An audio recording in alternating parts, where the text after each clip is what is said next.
Hello guys, welcome to one more mini blog. ఈ రోజు ఎందుకో తెలియదు, నేను చాలా సిక్ అయిపోయి ఉన్నాను అండ్ క్లైమేట్ కూడా డల్ గా ఉంది. నేను కూడా డల్ అయిపోయాను. బట్ ఈ రోజు ఒక స్పెషల్ ఉంది. అదేంటంటే మా భార్గవ తమ్ముడి బర్త్డే. అండ్ తమ్ముడు కాలేజ్ నుంచి కూడా వచ్చేసాడు. ఇక్కడ మా చిన్న తమ్ముడు నాని చూడండి, వాడి బట్టలతో ఎన్ని తిప్పలు పడుతున్నాడు. మా తమ్ముడికి హార్ట్ ఫెల్ట్ గా విష్ చెప్పుకొని మేమైతే కేక్ కట్ చేసేసాం. వర్షాలు పడడం వల్ల ఇంట్లో కరెంట్ లేదు, అందుకే మేడ మీదకి వచ్చేసి మంచి క్లౌడ్స్ క్లైమేట్ లో మేమైతే చిన్నగా సెలబ్రేట్ చేసుకున్నాం. మా తమ్ముడు నాకన్నా 2 years చిన్న అయినా సరే నన్ను చాలా కేరింగ్ గా పెద్దోడ్లో చూసుకుంటాడు.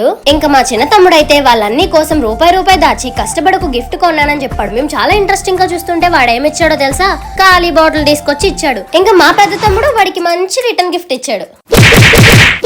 నెక్స్ట్ మా తమ్ముడికి నేను మంచి బ్రాండెడ్ ఇయర్ బడ్స్ అయితే కొనేసి ఇచ్చాను. వాడైతే చాలా హ్యాపీగా ఫీల్ అయ్యాడు. నేను చాలా హ్యాపీ అయిపోయా నేను ఇచ్చిన గిఫ్ట్ వాడికి నచ్చినందుకు. మా తమ్ముడు లాస్ట్ 1 year గా ఒకటే ఇయర్ బడ్స్ వాడుతున్నాడు. ఇంకా నేను కొత్తవి కొనివ్వగానే వాడి హ్యాపీనెస్ కి హద్దులే లేవు. మా వైపు నుంచి మా తమ్ముడికి ఏ గిఫ్ట్ వచ్చినా సరే దాన్ని చాలా ప్రీషియస్ గా ఫీల్ అవుతాడు. అందుకే వాడు లిటిల్ ఎమోషన్ కూడా అయ్యాడు. ఇంకా మా తమ్ముడు మంచిగా చదువుకొని లైఫ్ లో మంచి హైట్స్ కి రీచ్ అవ్వాలనే మా అందరి కోరిక. రీసెంట్ గానే ఇంటర్ ఫస్ట్ ఇయర్ ఎగ్జామ్స్ కూడా రాశాడు. మంచి స్కోర్ తో కాలేజ్ ఫస్ట్ వచ్చాడు. మా అందరికి చాలా ప్రౌడ్ గా అనిపించింది. అండ్ నాకు కూడా కొన్ని ఎడిట్స్ చేస్తూ ఉంటాడు, అందుకే వాడికి యూస్ఫుల్ అయ్యే గిఫ్ట్ నేను ఈ బర్త్డేకి అయితే ఇచ్చాను. And finally bye guys, subscribe.